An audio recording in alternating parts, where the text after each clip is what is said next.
Hello mga ka-admiration, welcome to my Daily Town Diary. Kahapon malakas pa ang Bagyo Marce, pero ngayon tumigil na siya. Kaya naging kalmado ang umaga at may sunrise pa.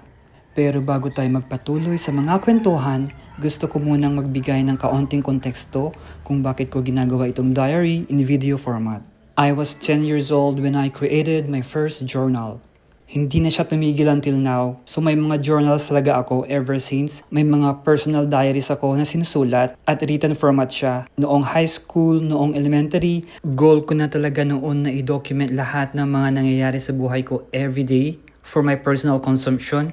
Pero minsan hindi ko nagagawa. Pero as much as my time ako, nagdo-document talaga ako. Gumagawa ako ng personal journal in my spare time. At bago ko pa matutunan gumamit ng computer at saka internet, may mga ginagawa na talaga akong daily personal journals. Ginagawa ko talaga siya daily.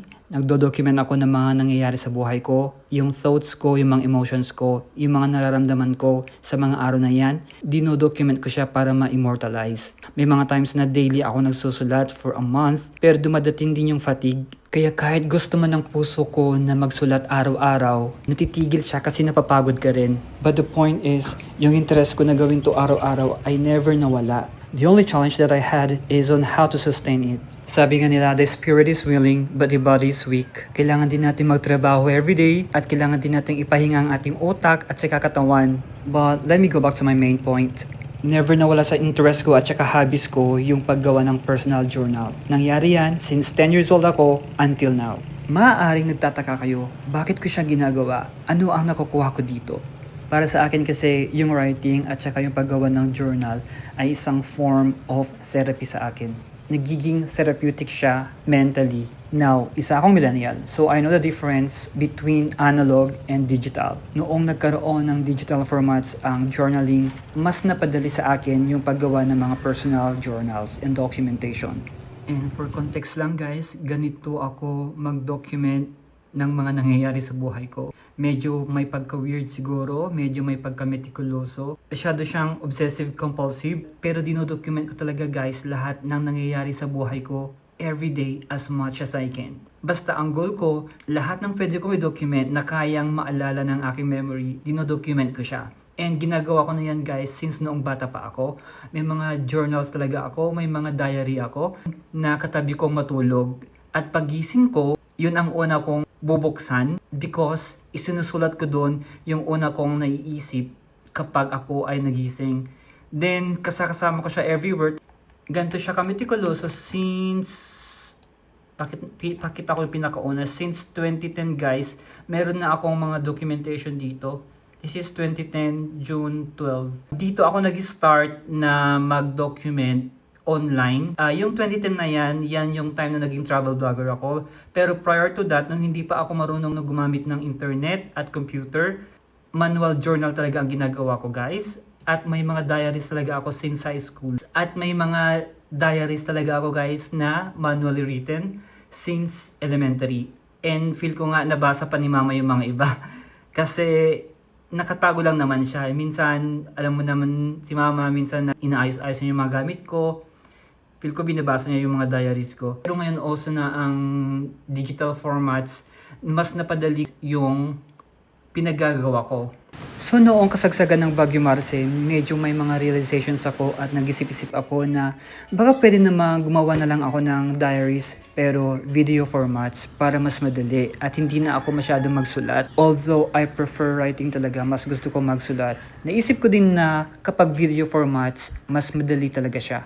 Captured mo na talaga yung moment at ngayon ko lang to naisipan. Kasi dati kung kumukuha ako ng mga videos for travel vlogs lang talaga siya, pero hindi for my personal diaries. And I do understand that diaries are meant to be private. At gets ko yan. It's just that pwede ka namang maging vulnerable sa social media. As long as you're aware in dealing with the consequences of sharing your personal stories. Kasi it's okay naman talaga to be brave at maging matapang sa social media in terms of sharing your private life. As long as you have that mental fortitude to manage the feedback. Pero lumalayo na tayo sa usapan, no? Ganito kasi talaga ako kapag tuloy-tuloy yung usapan, nagba-branch out siya sa iba't ibang usapan. At as long as gustong-gusto ko yung topic, hindi ako mauubusan ng sinasabi. So kapag magkaroon ako ng podcast, alam niyo na kung ano mangyayari. Marami akong sinasabi. So naisipan ko na why not i-share ko na rin sa social media since vlogger naman talaga ako. Kasi noong nag-start naman talaga ako mag-vlog doon sa travel vlog ko na written, personal naman talaga usually yung mga sinasabi ko doon. And I'm also not afraid to share my weaknesses. I'm not afraid to share my insecurities. Sinusulat ko doon sa vlog ko.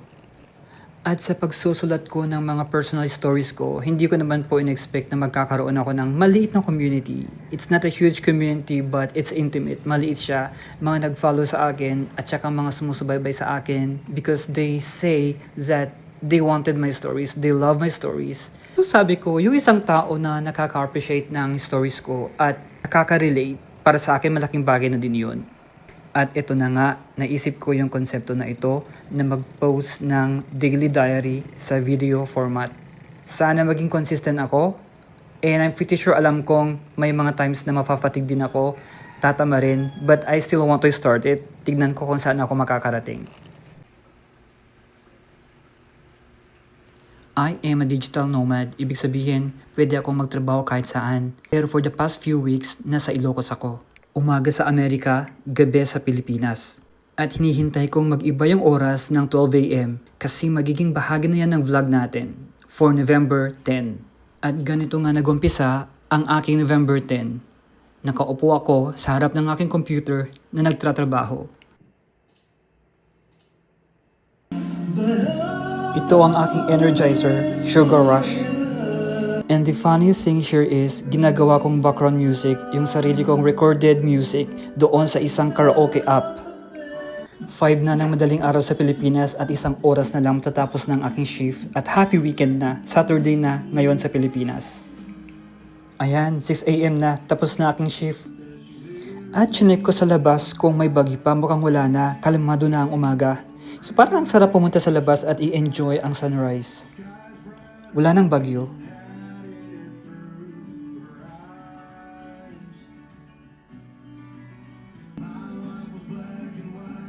So i-shutdown muna natin ang ating laptop.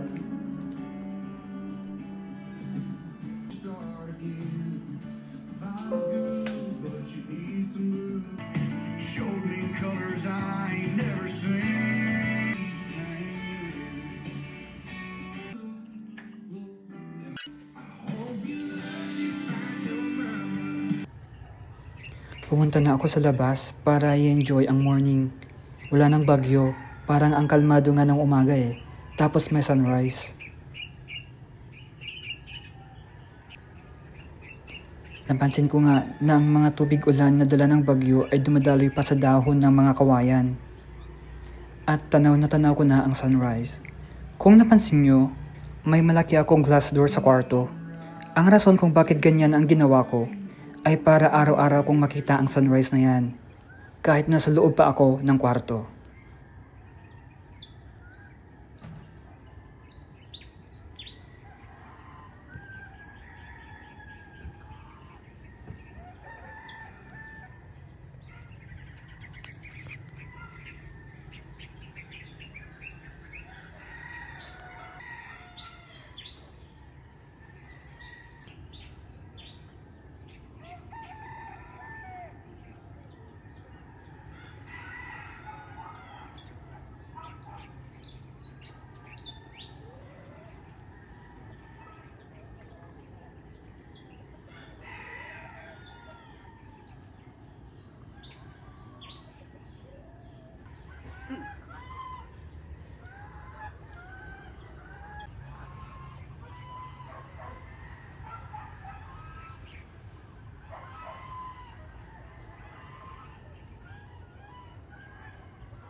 Lumabas ako kasi kailangan ko mag-breakfast.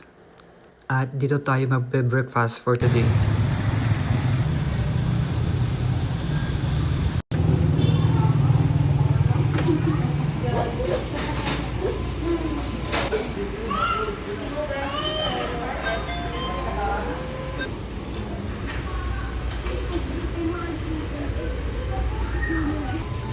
Malapit lang naman ako sa Jollibee Vegan Market. Less than 3 minutes lang. At ganito na nga yung mga scenes sa umaga dito sa Vegan Public Market.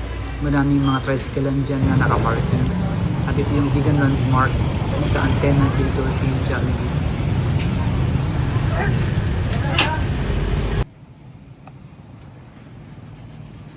At tapos na tayo mag-breakfast, pauwi na tayo. At ngayon ko lang napansin habang ini-edit ang video na ito, ang pangit na pala ng mga kalsada sa vegan, mukhang kailangan na nilang ayusin.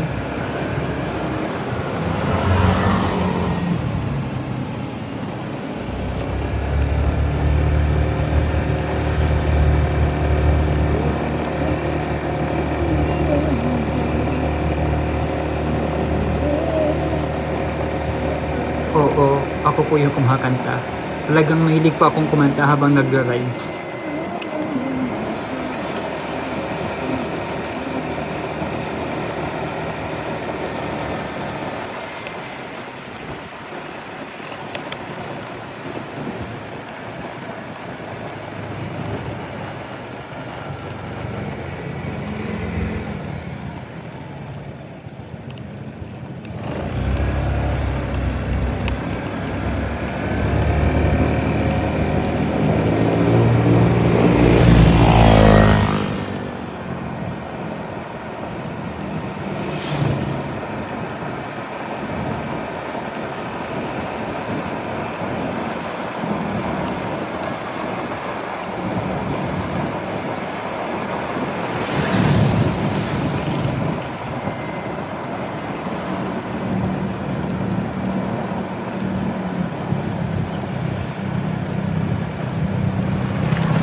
At dito na nga po nagtatapos ang ating Daily Town Diaries, Day 2. My name is Edmar, your Town Day Explorer. See you in my next town.